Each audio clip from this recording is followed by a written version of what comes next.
we're talking about my first impressions of the manual WRX. I'm coming from a 2015 CVT. I'm in a 2016 base manual. This is my new car. In fashion with this channel, one of the reasons I had the CVT WRX was because of my commute to work. I thought what better to do than to take the WRX to work during my morning commute and give you guys my first impressions. Now, I know what the stop and go traffic is going to be like. I think one of the worst parts is the stop and go traffic through the city. I live in Quincy. It's still kind of like a city. It's not Boston, but it's still a city. Gotta get into the highway to get into stop and go. What are my first impressions just overall in general and in traffic? And do I regret switching? That's kind of what I'm going to answer today. And if you want to see more WRX or automotive content, be sure to subscribe to the channel. I'm going to be doing a lot of cool stuff. My first impression, especially with the change, is that this car is a little bit less drivable.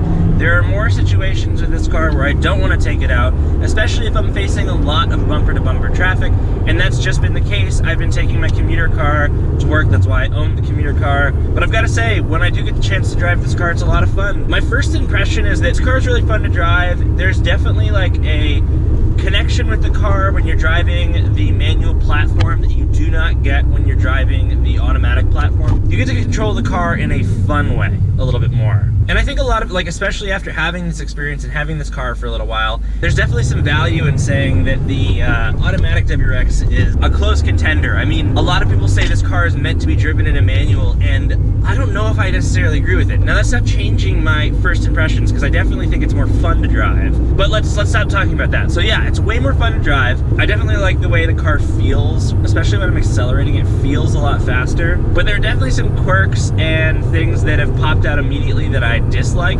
I think that the car feels a lot more underpowered, especially when you get to control the way you're accelerating. I think that this car should be a little bit quicker, and I didn't notice as much because I wasn't trying as hard to go fast in the CVT, so I definitely think that a tune is necessary if you want to have fun. I've been talking a lot recently, you know, with friends and family that maybe this wasn't the right car to get, because it's really just a fun car, and hopefully going stage 2 plus is going to solve that. But I kind of regret getting such a practical car as my fun car, so we'll see what happens. We'll see if we can kind of like solve that need for speed. I know probably shouldn't say that's probably copyright, but I mean I bought a car to go fast, so I really wanted to go fast, and I don't think in stock form it can do that. There are also some things that need to be changed with a tune. I mean, I'm gonna make a whole separate video on this, but the rev hang between first and second gear is atrocious. It's one of the worst things about this manual transmission is that rev hang.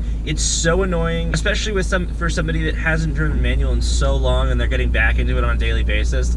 I mean, this transmission is almost unforgiving. Like, a lot of people say it's an easy drive transmission, but it's really nowhere near like a Honda transmission or stuff. So it's been a rough first week. Again, the engagement point's a little bit, like, it's a little bit different than any other car that I've ever driven, and that rev hang stinks. So, I mean, first impression, shift out of first as fast as you can into second.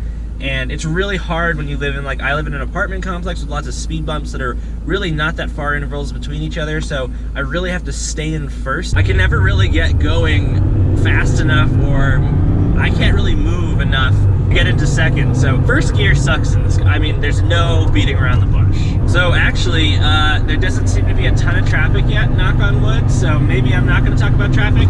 I've been in traffic though in this car, and it's definitely not fun. It's doable, especially if it's not that long. Like, I've got to say, I could, if my commute was only 20-25 minutes in bumper-to-bumper traffic, I wouldn't have a problem. I'd sell the commuter car and I'd just drive this car.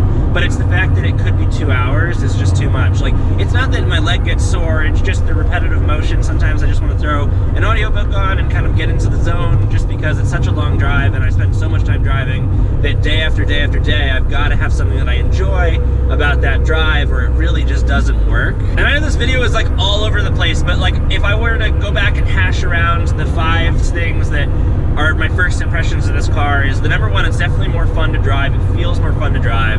Number 2 is it definitely feels faster than the CVT WRX. Number 3, even though it feels faster than the CVT WRX, it feels way underpowered. Number 4, first gear sucks. And number 5, rev hang is awful. And really soon, guys, I'm going to be coming out with a video about that rev hang, kind of what the rev hang actually is, how you can potentially stop it from happening, how you can kind of correct the issue, and just what it's like to live with. Because, I mean, it's funny, when I bought this car, the first thing people were telling me, experience with first and second gear. And I've got to say, I know why you were saying that now. It's pretty incredible.